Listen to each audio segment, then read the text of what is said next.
دواړو ته ماچې راوباسلې، څه فایرنګ یې وکړو، ډز یې برداشت نه کړو، وینه ترې ډېره تللې وه. تی راسې زه ګورم د تاسو دا لاس کې نیول چې دا څه شی دی، دا احتشام دی. دیزې ته لاس کې وغولو چې حمزه زه ولګېدم.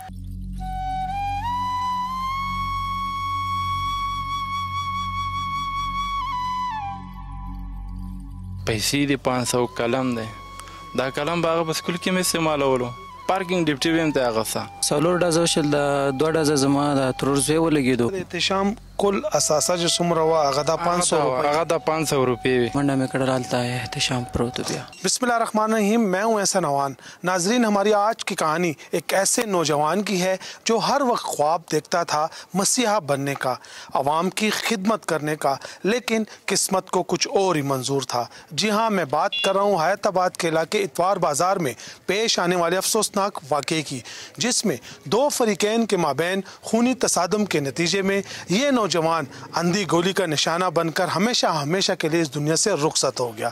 یہ واقعہ کیسے رونما ہوا، میڈیکل کا طالب علم کیسے نشانہ بنا، اس واقعے کے بعد ہوا کیا، یہ تمام ڈیٹیل میں اپنی اس رپورٹ میں آپ کو دکھاؤں گا. ہم ورثہ سے بھی بات کریں گے اور کوشش کریں گے کہ پولیس آفیشل کا موقف بھی لیں، تو ہمارے ساتھ ہی رہیے.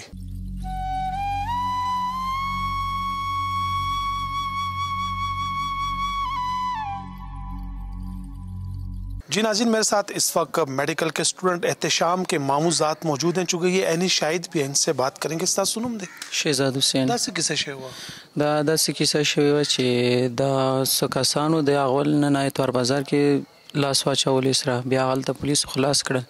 بیا چې کوم دی بهر پارکینګ ته راووتل، نو چې پارکینګ ته راووتل په دې کې هغه 2 وروریانو سره چې کوم دی که نه پیسټل و، نو پارکینګ کې مې سره برک شول. بیا چې سره برک شول، نو چې بل کس چې کوم 2 وروریان هغې کې یو دواړو ته ماچې راوباسلې، څه فایرنګ یې وکړو، نو 4 ډزه وشل، د 2 ډزه زما د ترور زوی ولګېدو او نور هوایي وشول.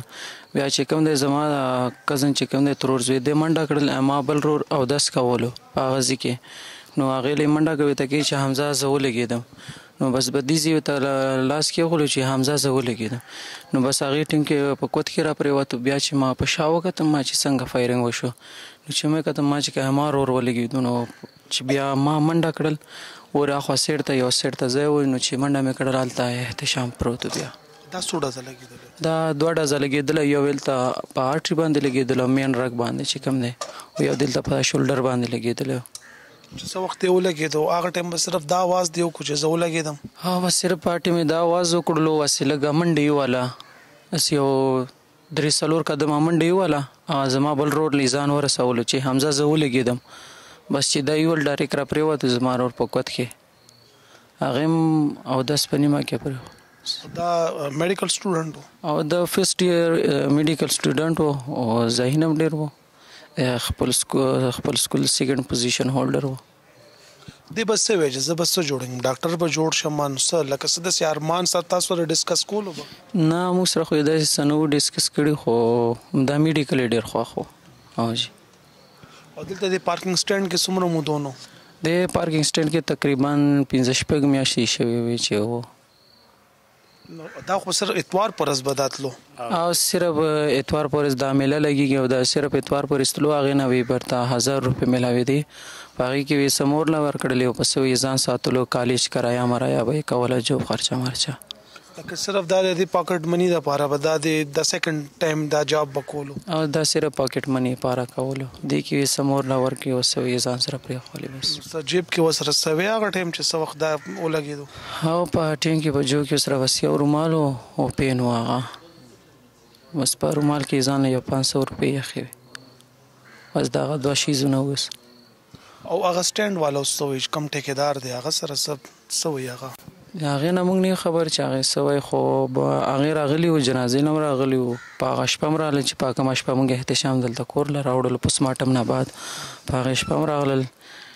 موږ ترور زوی چې کوم فیملي هغې سره میلاو شول، تعزیت یې وکړو، بیا جنازې له راغلل، دعا یې وکړه، هلته هم په هدیره کې هم وو، په قبر هم ورته ولاړو، بیا دعا هلته هم وکړه، او بس بیا هغې لاړل. نور او دې فایرنګ کې نور څوک لګېدلي؟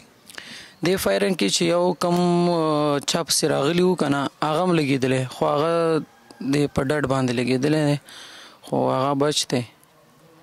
ډېر ظلمونه شو چې لکه یو لالې لاروی یو ښایسته ځوان پکې ولګېدو. بس هر سړی وایي چې ظلم شوی دی، او بس حکومت ته اوس نور خپله کروایو کې موږ ته انصاف میلاو شي.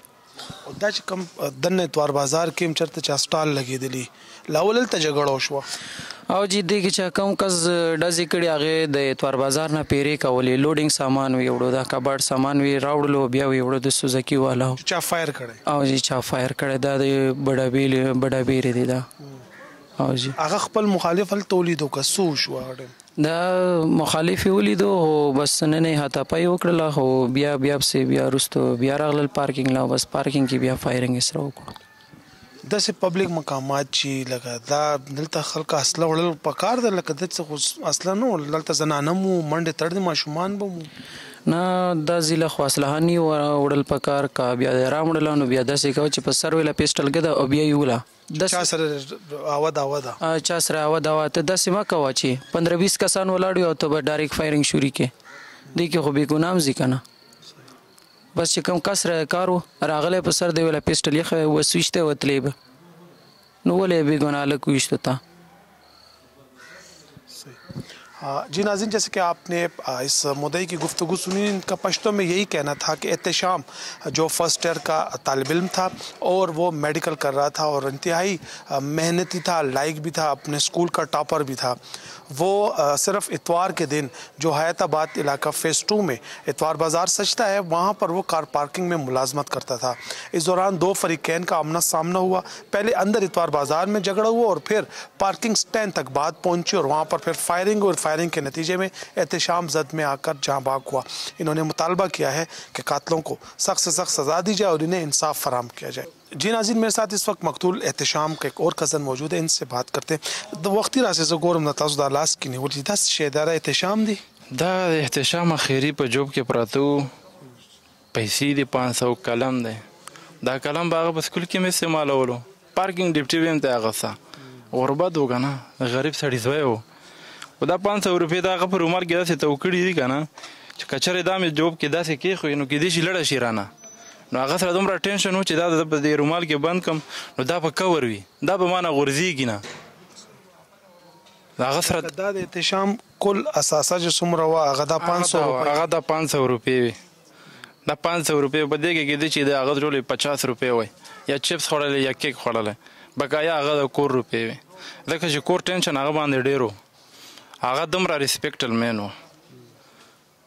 نور رونه شته نور رونه شته یو یې مشر دی دوی کشران دی هغه سکول کې سبق وایي یو یې مشر دی خو هغه هم داسې دی چې ډېر خراب دی هغه میډیا څومره ټیمونه راغلي هغه نشي ګڼېدی برداشت ختم دی او مور خو یې داسې حال دی چې هغه هم بیا ډېره خرابه ده لکه مور او پلار خو دپاره ډېر غټ دوک دی که نه ځوان زلمی دغسې ناګهاني آفت پرې رالو که نه ناګهاني آفت پرې رالو سر چې دې ریکارډ وګورې دې احتشام الګ دې ماشومتوب نه ونیسه اوس چې بالغه شو چې ډیپټي کوله د خوشحالي نه هلدلې د یو مارکیټ کې داسې شی نه دی هغه چې یاره ما سره په جوب کې 8-9-10 هزار روپۍ وي چې زه کوټ ما ته په څه قیمت وي چې زه دا والم هغه دومره ګران شاپینګ نه دی کړی هغه د غربت دومره حالات خراب و یو ډز یوړو یو خو کم عمره برداشت یې نه کړو ډز یې برداشت نه کړو وینه ته ډېره تلې وه ګوره لکه اتوار بازار مونږ ګورو هفته کې یو ځل لګي هغې کې هم دغسې واقعات وشي نو بس خو دا اتوار بازار بیا ختمول پکار نه دی بالکل ختمول پکار دی چې یو حیات آباد غوندې ایریا سیف نه ده عام انسان یې پاره خوا کې ورسره د اے ایس پي آفس هم دی بالکل دی سر نور آفس هم شته دی حساس ځای دی بالکل حساس دی هغه ټایم به زنانه به مو سړي به مو ماشومان به مو یو بګ دړ به یو هنګامه به هغه خامخا ماشومان ټول هر څه په منډه شول نو به دې ډزې کولې دا یې نه کتل چې یاره څنګه چل دی دا سوچ یې نه کولو چې یاره نور څوک به ولګي احتشام خو هسې ملاړو پارټۍ هم وفات و ځکه چا جګړه کړې وه چا کم 2 پارټیانې وې هغې کې څوک ولګېدل هغې کې یو کس زخمي دی هغې کې عامې تاکال والا خیشه کم زخمي دی الله پاک دې تاسو ته صبر درکړي بالکل